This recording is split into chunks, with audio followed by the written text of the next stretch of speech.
My believing is that we cannot act on electrical risk if we do not understand the global sense of the responsibility which is given to the employer.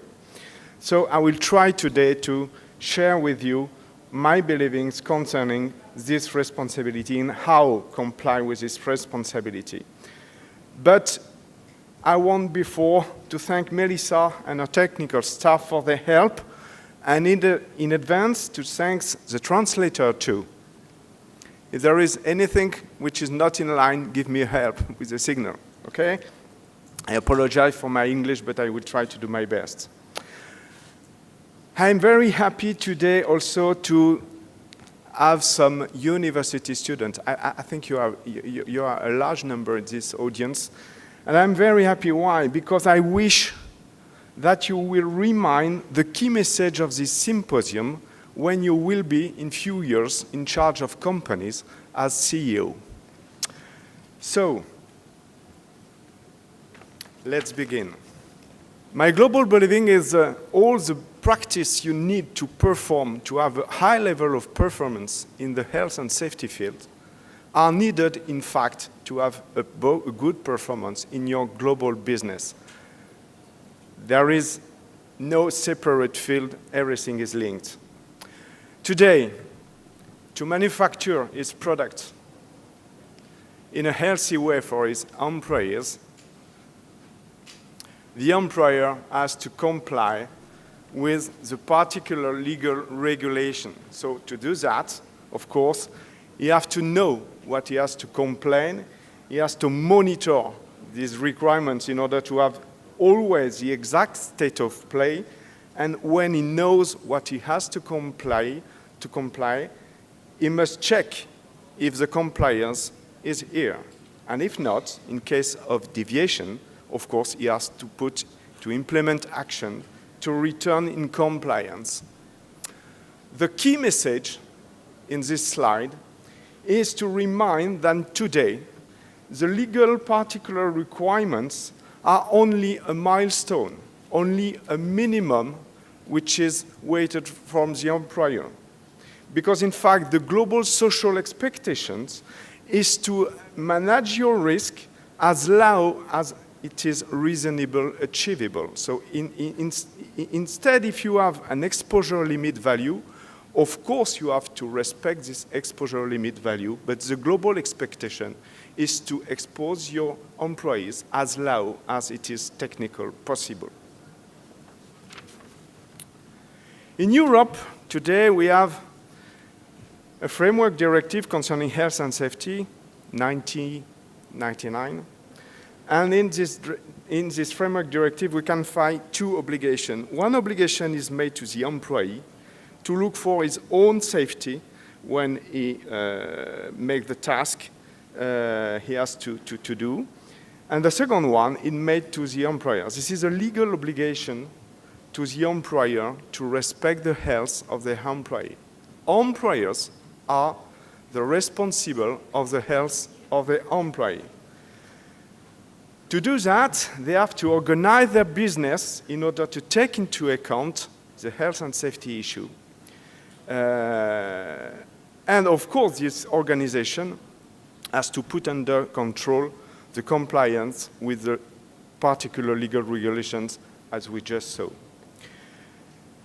This framework directive imposes 9 prevention principles. The first one is avoid the risk. So your organization of your business has to respect this first principle, and you have always to avoid the risk when it's possible. What does it mean? It means that when you are at the conception phase of an equipment, you have to imagine what will be the risk that you are going to create for the operator, what you are going to create as risk for the maintenance team, what kind of risk you are going to create for the dismantlement of your equipment at the conception phase. When you purchase an equipment, you have to ask before if you will have an equipment with some risk for your health, for the safety of your employee, etc. If you cannot avoid the risk, the second principle says that you have to assess the risk. So I'll let you read what is risk assessment. You all know about it. And from all of that, you can have a global action plan concerning the field of occupational health and safety. And this action plan is made by organizational action in order to comply, for example, with some international standards. I give you some, OSAS 18001, ILO Occupational Safety and Health 2001, etc. This is some good guidelines to perform in terms of organization in your business. You can find in your action plan also some action to return to compliance. I will speak about that. And at the end, you implement some risk control action, which are made by 3 types of action: transfer action, protection action, and prevention action. I have no time enough to develop today, but this is these 3 types of action which are very important. What can we learn about the analysis of some catastrophic events? In fact, in all these kind of events, we can find that were collective decisions to go on despite the situation, with often after minor violation long before the D-Day. I have an example in my memory, in my mind, concerning electrical risk in my company. A team was working on the pole transformer to change it, and in a moment of the task, everybody in the team has detected that the situation was dangerous. But because of a collective non-decision to stop the task at the end of the process, there were an electrocution. So how can this kind of situation can happen today? We will try to find some best practice to avoid that. So it means that to put our business under control, we need a process safety. And this process safety, for me, is made by 7 questions, including 2 key questions. So the 5 first question you have to ask to you is, what can go wrong in your business? How can it go wrong? What are the consequences of it going wrong? What is the likelihood of it going wrong? And what defenses are in place to avoid this kind of situation? And the 2 key questions are how we will do that, and probably the most important, how will we know that it has been done, and with level of confidence. I can assure you that today it is quite difficult to have a high level of confidence to be absolutely sure that all you have imagined to do has effectively been done on the field. So this is a key and strategic point to have a great level of confidence in the fact that all you have to do has effectively been done. I want also to remind you something, because we hear a lot today about safety behavior. The last International Congress of ISSA in Istanbul last year in September was speaking about how to implement a safety behavior. But I want to remind that safety behavior and safe workplace is in fact a long travel, and safety behavior is at the end of it.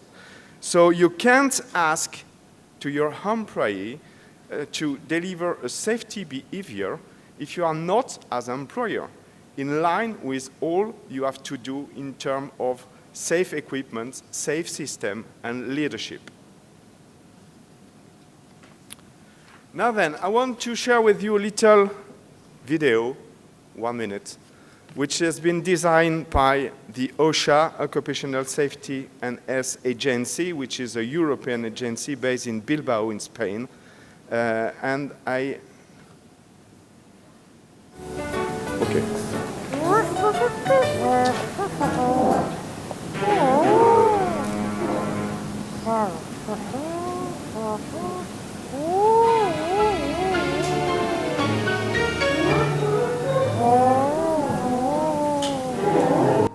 So this man is called NAPO.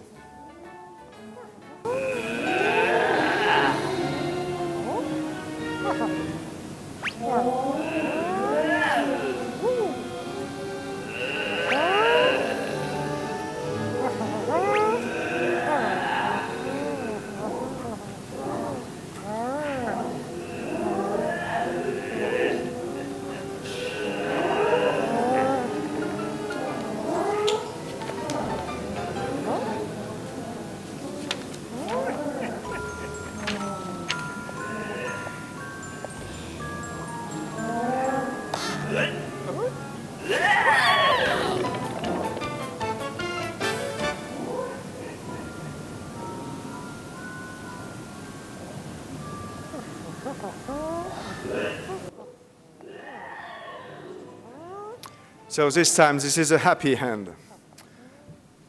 Okay, absolutely fine.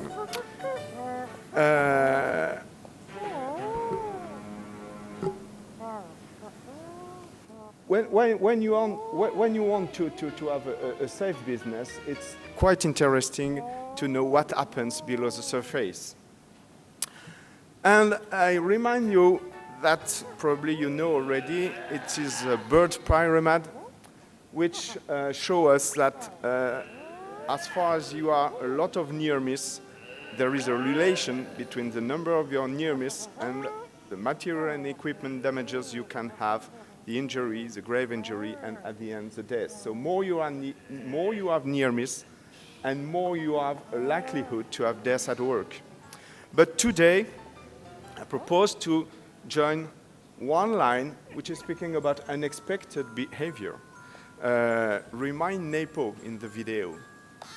It was nearly to cross with the wood pieces to reach his painting pot. And if he down, and if he fall, it's an unexpected behavior. And when you have accident, and when you analyze your accident, one of the immediate causes is an unexpected behavior from the victim. So generally, when I say that, managers are quite happy because they have found a guilty employee. But we are not here to find guilty people. We are here to understand why the situation has been, at the end, transformed by an accident. So I propose to add another line, which is the root causes of unexpected behavior. And today, we have a lot to know, and for progress, we need to know about the root causes of unexpected behavior.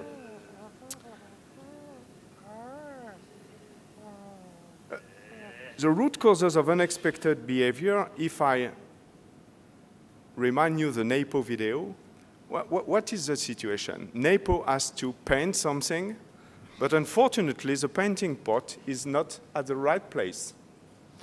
So the organizer of the task, because they have detected this situation, has proposed to NAPO a safe bridge to cross and to reach his painting pot. But this safe bridge is very far from the workplace. So the situation is NAPO, the painting pot, and the safe bridge. So if NAPO wants to follow the rules, he has to walk 1 kilometer to cross, 1 kilometer to bring the painting pot 1 kilometer back, to cross again 1 kilometer, and then only he can paint. This is a high constraint. He can make another choice. This is to cross directly by the piece of wood. But if he does that, he takes a potential risk to fall. So you must keep in mind that human beings, you and me, we always choose the potential risk when it allows you to avoid a high-level constraint.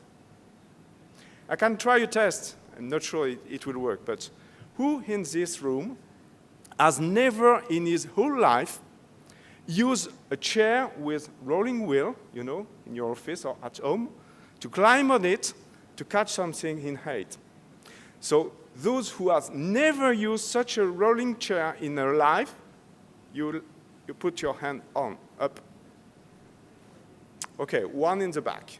And all of you, you have already used a rolling chair. But you know that it were dangerous. You can die with that, or a grave injury. But you do that. Why? Because the constraints were, if I do not use this chair, I have to walk to find the exact device in order to allow me to catch something in ice. So we need to know about this unexpected behavior, and we need about the errors. Errors are a chance to progress, and the problem is how do we enhance their feedback? And faults are major risks for people and business. One risk manager told me one time, Dominique, be sure that what you fear will occur. I said, well, phew. But in fact, you fear when you have detected some low signal. So the idea is, as soon as you detect low signal, you have to act immediately. Don't wait for the accident. What do you know about the events which occur in the field, and what do you know about the effective practices in the field? We all know about what should be done, but what is effectively done on the field? This is a way to quickly remind a best practice which is implemented in a lot of large companies today. This is a risk assessment at 2 levels. Of course, the first one is the responsibility of the employer. He has to mitigate the risks which are linked to the task. So for that, he put in place a multidisciplinary general risk assessment which gives some advice in terms of rules, procedures, training, adapted equipment, materials, etc. And the employer takes the appropriate measure to have a safe place. But on the field, unfortunately, there is some other hazard, some other danger, and we need to ask to our people to make a complementary risk assessment on the field. And this is the responsibility of the employers, and this responsibility is organized by the employer. And of course, the employee, if he finds something which is not in line with a due safe place, he can take safety initiative. And he report about that in order to allow the employer to take general new measure to make profit, benefit of this detection to all his employers. I always hear about the aim of the manager. They want to change the behavior of the employee, but I always ask to them, but what about your own behavior?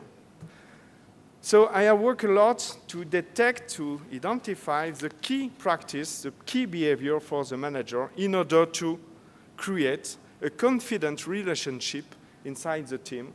And in this confident relationship, the employees can speak about what is wrong in the work, speak about their error, speak about the difficulties they have in order to allow the manager to act and to improve the business. Of course, today I have no time to develop all these key practices. Perhaps I can tell something about one concerning be exemplary. This is the Dr. Schweitzer, you know, the doctor who built hospitals in Africa, who says one day, lead by example is not a way to change things. This is the only one. Lead by example is not a way to change the things. This is the only one. But all the practices are very interesting also. So at the end of this first conclusion is to say that for me, the anchor of success in health and safety is made by an efficient organization of the business which takes into account health and safety issue. And at this stage, I can say that you don't manage health and safety issue. I don't believe of that. You have to manage your business in healthy conditions. And that is not the same. This is not only a joke with the word.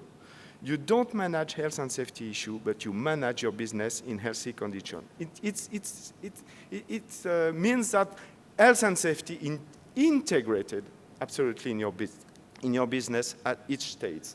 At the other hand, because you have developed the appropriate manager behaviors, your staff is comfortable and happy with the organization, And each employee reports and shares about any health and safety deviations that he has identified, even if it comes from an error he made.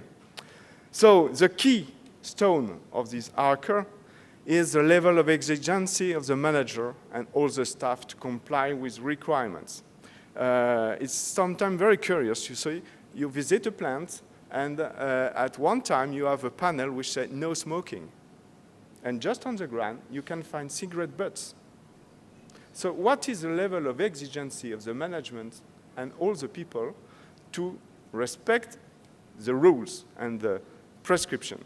So at the end, the question is, what is the lifetime of a hazardous situation? Do you know the lifetime of a hazardous situation in your companies? Is this a month, a week, a day, an hour, a minute? And what I propose is to develop a safety culture when all the staff is upset by the aim to identify all hazardous situations and to act immediately. Immediately. And of course, to report about it. Now, the good news is that these practices, which are needed to perform in health and safety, are in fact necessary to perform in your business. Because if you manage your business in an integrated approach, which delivers balanced decisions, where you can find and you can give an answer to all the stakeholders' expectations, and if in this organization each employee reports and shares about any deviations that he has identified, and he acts immediately about it, so you develop something which looks like a culture of excellence. And you can speak about what is the lifetime of an abnormal situation. Abnormal situation in terms of quality, in terms of environment, in terms of health, in terms of safety, in terms of finance, etc., etc. So you can imagine the power of such a culture if you can implement it in your company. It will make you a very quick improvement of your business. So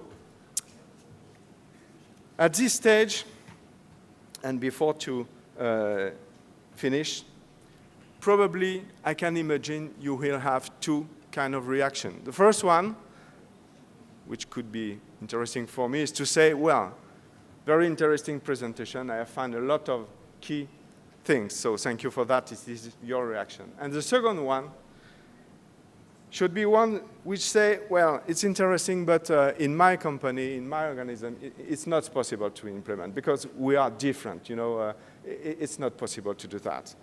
So I'm so sorry to tell you that it's up to you to decide or not to implement such practices because, in fact, you will get the level of process safety and global performance that you demonstrate you are prepared to accept.